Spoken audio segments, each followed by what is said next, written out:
So to recap, Kamala Harris's economic policies are either, one, carbon copies of President Trump's are just god-awful.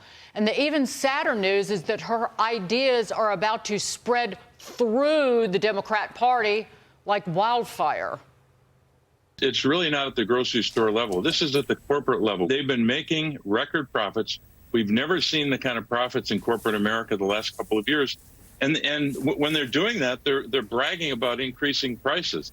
So my point is that we should give the federal government the power to investigate just run-of-the-mill price gouging, and you give the people an opportunity to fight back against them.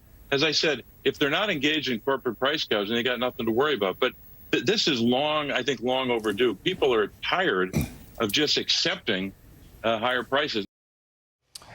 Well, let's bring in Forbes media chairman and editor-in-chief, Steve Forbes himself. Steve, you've been around for a little while. We had a problem with inflation, and it seems like the Kamala Harris plan is either let's price fix or let's give money away. In your experience, how is that going to work? Well, you don't have to have a personal experience. Just look at the history books. Right. I'm old enough, though, to remember Richard Nixon, how well those price controls worked and the great inflation of the 1970s. Look, whenever government creates a big problem, and this inflation problem is government created, government then says, you got to give us more powers, more control to deal with the problem we created. And that's what we see unfolding here. On groceries, everyone's now pointed out 1% to 2% margins is hardly price gouging, but they want to have the power to determine whether your prices are fair. That's a Soviet-style system. They want to introduce the income, universal income, starting with the child tax credit, $6,000 a year.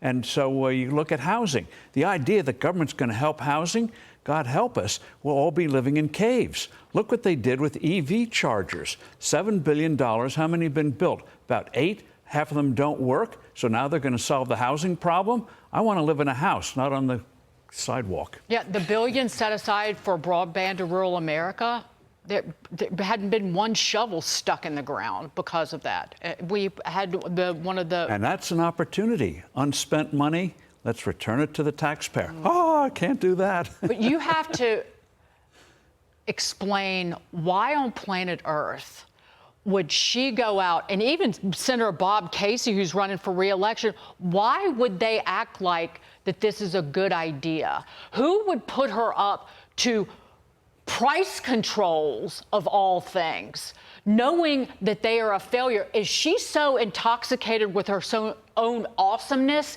that she thinks she can sell food shortages and bare grocery store shelves to the American people? Because that's what happens. I'm going to go to a new form of publishing, ration books, because that's what this would lead to. And they know, well, price controls, they know people are upset by rising prices. So they say, we'll lower them by government fiat. And they make it sound like if you just say it, sign an executive order, it's done. So they can lower the nominal prices, but as they said in the Soviet Union, it's free, but you can't get any. You know, Steve, it's very simple. We've talked about this a lot on The Bottom Line.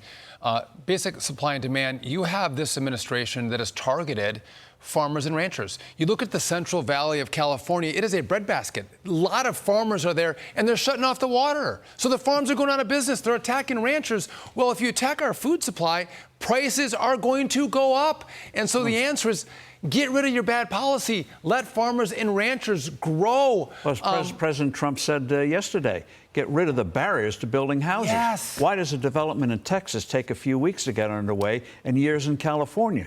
And on water in California, talk about agriculture there. Half of the rainfall, average annual rainfall, is flushed out into the Pacific Ocean. Flushed out, either for environmental reasons, crazy ones, or they just can't build reservoirs. So it's not a water shortage, it's government shortage. But to put an exclamation point on this, they believe that profits are evil. And they're going to decide what a company or a small business gets to earn. And this is the path. She is further left way further left than what we've seen in the last 3.5 years. Yeah, this And is if we this is cronyism. They decide who gets money and who doesn't. And by the way, they'll have to put profit in the endangered species by the time they get through. And where are you going to get the investment to get this new technology, to get the new housing, get the infrastructure? It doesn't grow on trees. It comes from people creating resources. If you don't have an environment where people can create resources, government money printing ain't going to do it. What is it, the 10 scariest words in the English language? I'm from the government, not 10, but I'm from the government. I'm here to help. Ronald Reagan's old line. We should be afraid that Kamala Harris thinks that she has this is tyranny. Her presentation today, very cheerful, nice crowd, warm smile and all of that. Really bad face, a good face on the most radical leftist, Stalinist policies in American history. This would be an unmitigated disaster. Thank you. Well said, Good Steve. to see you, Steve Forbes. Good to Always. see you. Thank you, Steve. Always a dose of common sense with Steve.